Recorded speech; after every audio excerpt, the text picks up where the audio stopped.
On est en janvier, les bonnes intentions de l'année ont été posées et certaines sont déjà oubliées.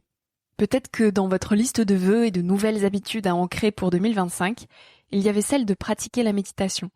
Alors je vous vois assis en lotus, les yeux fermés, à vous dire « mais c'est pas pour moi, je pense trop, je m'ennuie, je pourrais faire autre chose ». Et en fait, comment je fais pour méditer ? Du coup, vous avez déjà rayé cette intention de votre liste. Et je vous rassure, moi aussi, c'était pareil. J'ai galéré à méditer, c'était long, difficile, parce qu'en fait, c'est comme un muscle.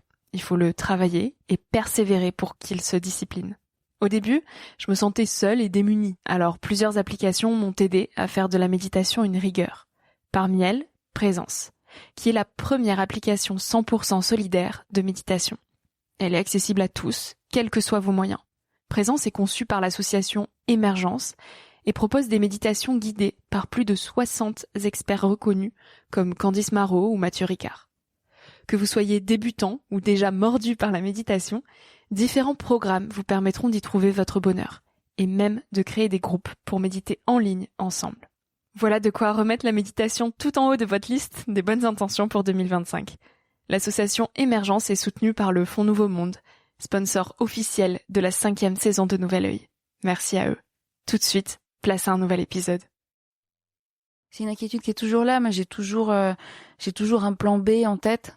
Je pense que je suis pas quelqu'un qui se sentira un jour suffisamment confiante pour se dire bon bah là c'est bon, c'est lancé et puis j'ai même plus à travailler, ça tourne. Non, je pense que je ressentirai jamais ça.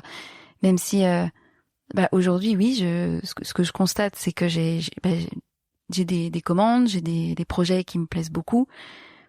J'en ai même plus parfois que ce que je suis capable de faire et j'en suis ravie. Mais malgré ça, j'ai toujours peur de plus avoir de travail demain. C'est sûr que c'est une inquiétude qui est là. Oui, j'ai pas l'assurance nécessaire pour me dire que c'est bon.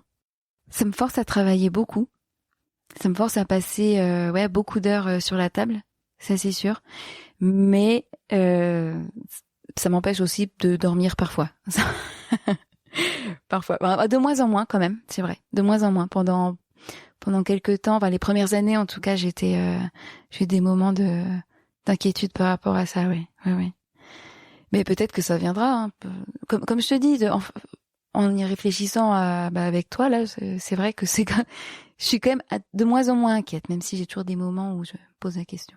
Ouais, j'essaye de tirer des leçons parce qu'il y a eu des moments où j'ai eu des grosses angoisses à me dire oh là là, je vais bientôt plus avoir de travail, des choses comme ça.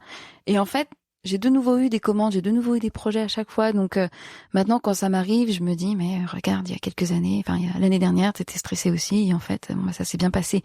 J'essaye de changer un peu ma façon de penser, mes biais cognitifs. Mais c'est pas évident, ça prend du temps.